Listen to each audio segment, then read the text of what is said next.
Today, we have the pleasure of talking with Erik Graff, a longtime runner and participant in many gay games. Oh, the first gay games was so fantastic for everybody, because the only thing we could think about was, how was this possible in 1982 to have something like the Gay Olympics? There were real serious competitors down there, really strong people, very motivated. So it became a lot more than just a party. Parties were secondary to everything else. It was fantastic. And I'll never forget the closing ceremonies. There were very few dry eyes. And I'll never forget an old man. He must have been born maybe around 1920, and he was in tears. And he said, never in my life did I think something like this, I would be witness to that.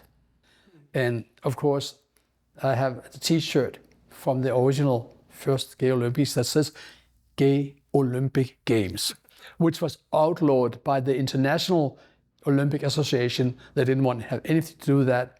And they tried to destroy the games by disallowing those t-shirts. And tens of thousands of dollars had been spent on making those t-shirts.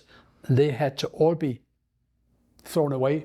Or, very clever, they managed to mask the word Olympic. So it said Gay Games, and that's where Gay Games came from.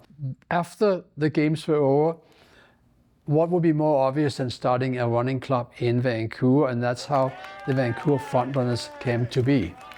And me and Darian Duplessis and Rick Woods, we were the three people that started up. Can you tell us what gay games you have competed in? The first one, 1982 in San Francisco. The second one, 1986 San Francisco. The third one right here in Vancouver, 1990. New York City, 1994. Amsterdam, 1998. Sydney, Australia, 2002. And then after that, there was a split in the organization. So I didn't do another one till my home city, Copenhagen, Denmark. That was the Out Games, not the Gay Olympics. The Out Games in 2009.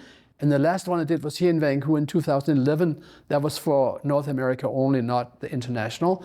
You're concentrating on one thing only, and that is what you're doing, running. Forget about the rest of the world. And that's not always easy to do for something that's been done the first time. But I realized from the beginning, you forget about the rest of the world. You just focus on what you're doing, and that is running. What words of encouragement would you give to individual runners thinking about going to Gay Games 11? Go for it. Go for it. The point is not being a winner. The point is being participation and keeping your body in great shape. And although running does have disadvantages because it's hard on your knees and your ankles, but having said that, if you like running, yeah, go for it. Absolutely go for it. From Vancouver, this is Gary Wolfeder for Outlook TV.